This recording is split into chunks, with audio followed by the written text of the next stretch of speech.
Hello. Welcome back. Everyone ready for our next presenter? Yes. Very good. I'll just wait. You just do what you have to do. If you have to do the MySpace or the Instagram, whatever. Friendster. No, I'm just kidding. Darian's like, I don't even know what the heck this guy's talking about at this juncture. Okay, so our next presenter is going to speak about disabled. Please welcome Nico Meyering.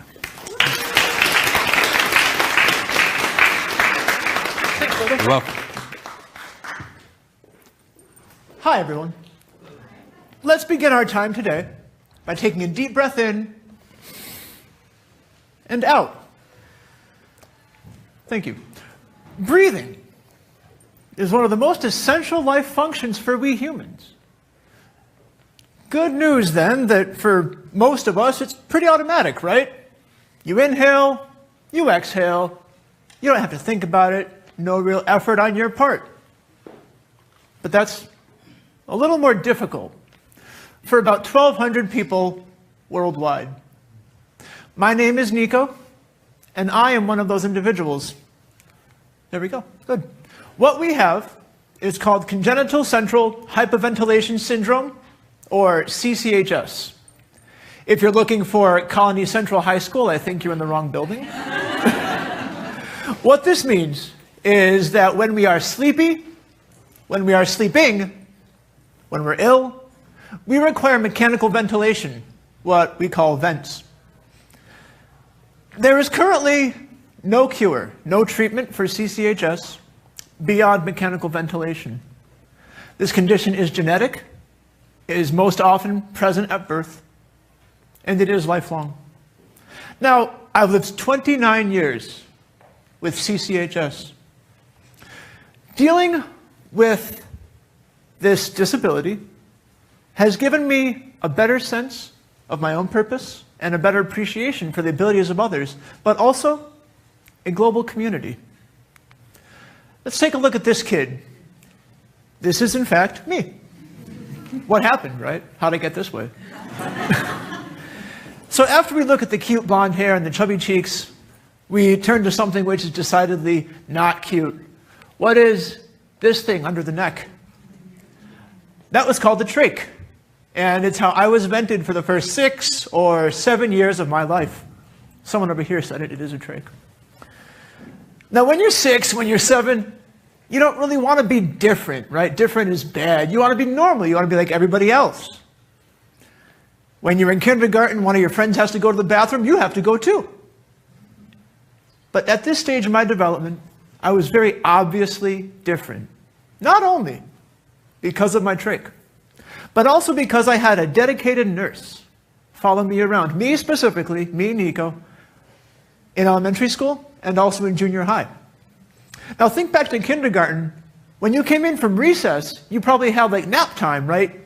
Lights were off, you had some cots, you could lay on the floor, and you could go to sleep. And I could not do that. This continued in high school, in gym class. I couldn't do a swimming unit without my own personal lifeguard. One year I had a female lifeguard who walked alongside me and kept pace with me. And the next year I had a male lifeguard who swam actually right next to me and asked me how I was doing, which is nice the first like 500 times you ask it. I really appreciate it. The 501st time got real annoying. And I couldn't do the football unit at all. So it's no surprise that sometimes I felt isolated. I felt lonely. I felt like my body wasn't a body. I felt like my body was a prison. But you don't have to take my word for it. Studies bear this out. A 2016 study shows that people with disabilities do tend to have more life stressors. We are more susceptible to anxiety and depression. We do tend to feel more isolated sometimes, socially, maybe geographically. We have higher living costs, probably because we generally have higher medical costs, and that's all rolled into living. We don't always have the good social structures that allow us to achieve financial independence, that let us get the job or the diploma. It's not that great. But it's not all terrible either. So I stand before you today, and I just disclose that I'm a disabled individual, but it's possible that if you saw me on the street, you wouldn't know this. And I get it. Like, when I tell you to think of someone who has a disability, you might not think of me. But I tell you also that I'm an independent man. You know, I have my own apartment, I have a full-time job. I pay my own bills. I maintain my relationships with my family and my friends, with my girlfriend, too, with whom I live, and who is the brightest star in my sky. I even take care of my 2 cats. Or they take care of me. And at this point you might say, well, hold up, Nico. You can't be both disabled and independent. That's like saying that you have a pet hippo who's also a pet parrot. A cute animal, to be sure, but purely hypothetical at this point. And I tell you that this hippo-parrot paradox is a fake paradox. Just because I'm disabled doesn't mean I'm not independent. And even if I get you all to that point, and you say, okay, that's cool, well, I don't really see you as disabled, I see you as enabled. I appreciate that, but that's also on the wrong track, right? Just because I'm an independent man does not also mean that I'm not a disabled man. My message here is that we do not need to be defined by what we lack. We are so much more than our genes, faulty or not. We can be defined by our ability and what we bring to the table, even if what we bring to the table is just our own opinions, our own lived experiences, and what have you. So, how do we get from little Nico, who was real cute, but sometimes felt lonely, sometimes felt powerless, to the incredibly handsome man you see before you today? Well, one real big benefit that I had in my life are support groups. A 2017 study showed that participation in rare disease support groups gave members better emotional health, less instances of anxiety and depression, less instances of social isolation. It gave members better coping skills. You get hit with a high hospitalization bill. You get hit with a sick kid. You get hit with bullying in school. And I have to say that I didn't experience much bullying, but there were some instances. We with CCHS do benefit from our own support group, which is called the CCHS Family Network, and on whose board I sit. The CCHS Family Network was begun maybe a year after my birth, begun by a woman I'm honored to call Mom. And we began, not even nationally, almost kind of like regionally, real hit or miss. You know, you might live in South Dakota and not have any other CCHS families for miles around. Or you might live in New York City and have someone who goes to the same doctor as you do. Strangers became friends as we moved from being regional and not so connected to national and more connected. And then we moved internationally and became somehow even more connected. Strangers became friends, and friends became family. This is a photo from one of our first ever conferences, although I think the youth today call them meetups. The early 90s in Michigan somewhere. I'm still friends with some of these individuals today. Imagine you're running an obstacle course and you run it every day of your life. And you think and you feel that you're the only person running this obstacle course. But then you find out that there are men and women running the obstacle course alongside you.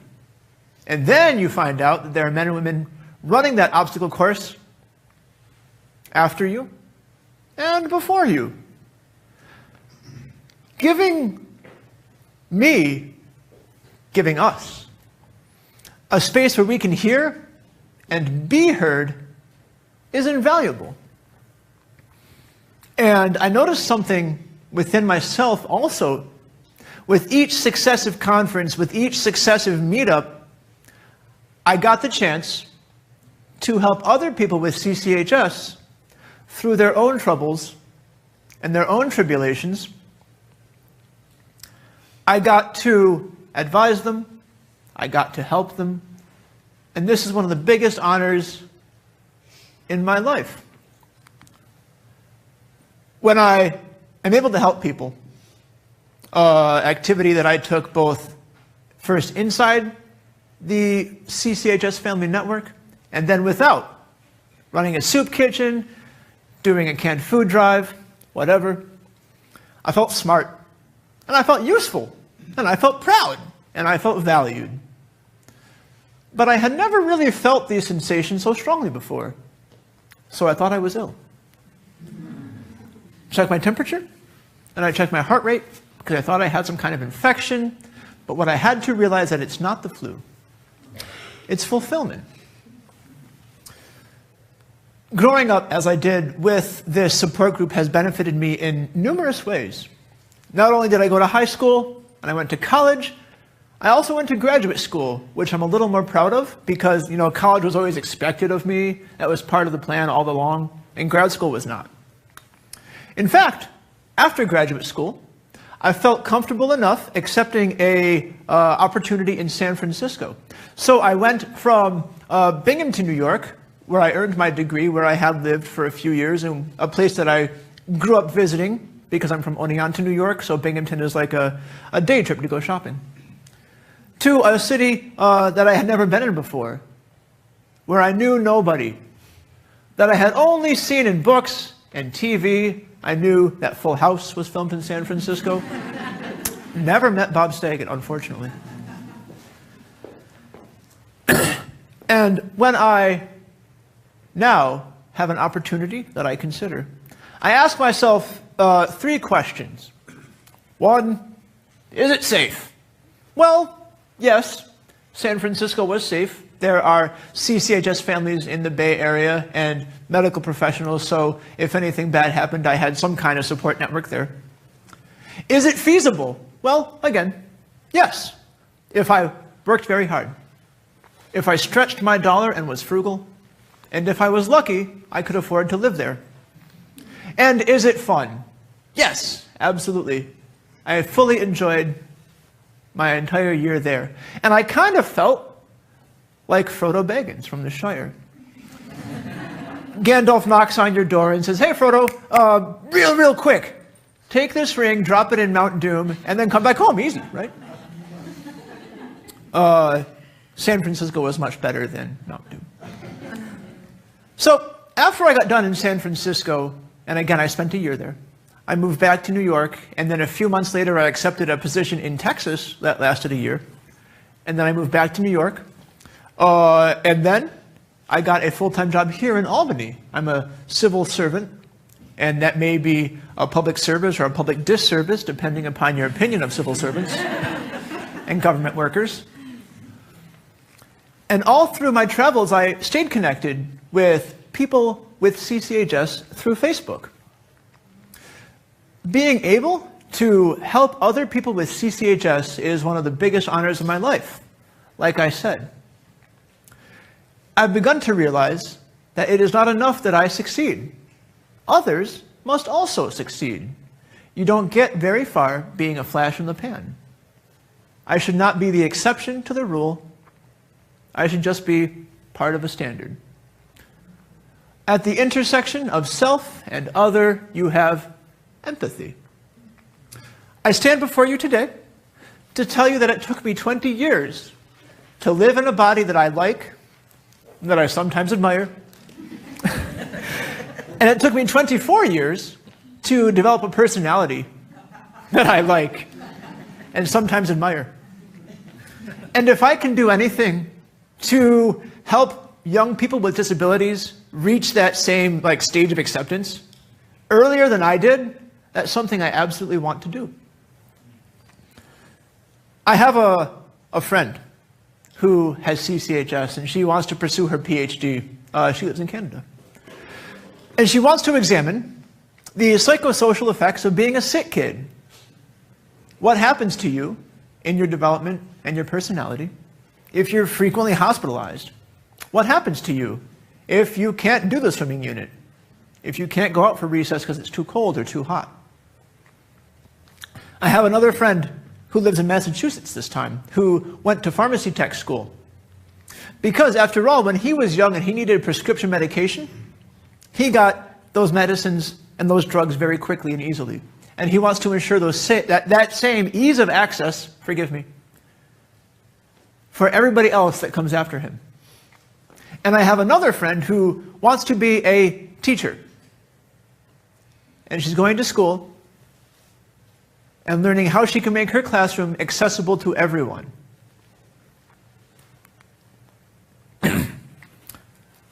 These days, like I said, our reach is international.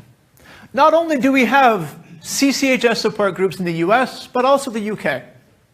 We have some families in Germany and also in France. CCHS families in Japan are very well connected to each other. So often, rare disease support groups are at the forefront of advocating for themselves, advocating for more research, advocating for more funding for research, advocating for drug treatment, for cures. We exchange our own research, our own advice, and while we do not share a common location, maybe not even a common language, we do share experiences, we do share feelings and perspectives. This is why I like to say, nothing about us without us, because I've given you some examples of how my CCHS peers, people I'm honored to call my friends, have developed these skills like I have, and are now leading support groups on their own, and offering advice to younger families. In this way, rare disease support groups are acting as their own incubators. They've helped give rise to the next generation of leaders. So, truly, nothing about us without us. And I also like to say that while our reach is global, our community is local.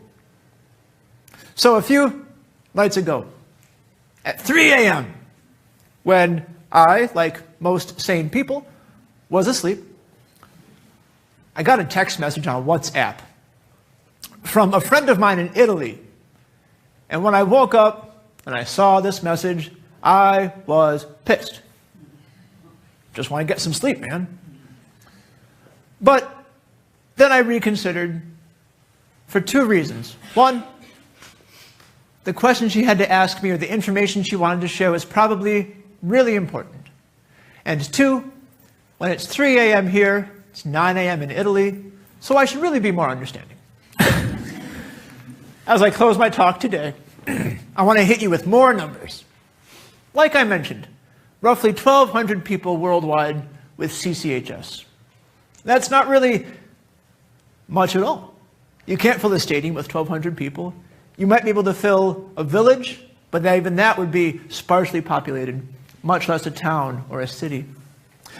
But our circle gets wider when we see that the organization Global Genes estimates that 30 million Americans live with a rare disorder. And our circle gets wider still when we consider that a few years ago, the CDC told us that 1 in 5 Americans has or will encounter a disability in their lifetimes. Asthma, diabetes, mobility impairments or hearing impairments, developmental disorders, neurological disorders like mine, everything. 1 in 5 Americans is 20%. 1 in 5 Americans is me. And 1 in 5 Americans may be some of you as well. So, as you leave here today and you go home, I urge you to go forward with compassion and empathy. And when someone asks you, hey, what did that weird blonde kid talk about? You can sum up my talk by reminding them, we're all a little screwed up. Thank you.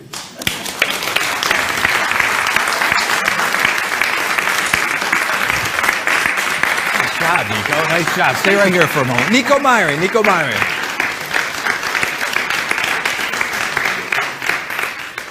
What a really just listening to you, what a really fascinating talk and an approach, because all of us being humans, we all have something that, you know, hold us back, that's innate rather, and how do we get through it? And your honesty in your approach, especially what you're most proud for. I smiled when I heard you say, you know, what made you most proud is your master's degree. And I mean that, and I think that's so, it's empowering, and it makes me want to, when I hear certain things of that nature and people pushing themselves to the limits, it's inspiring to me.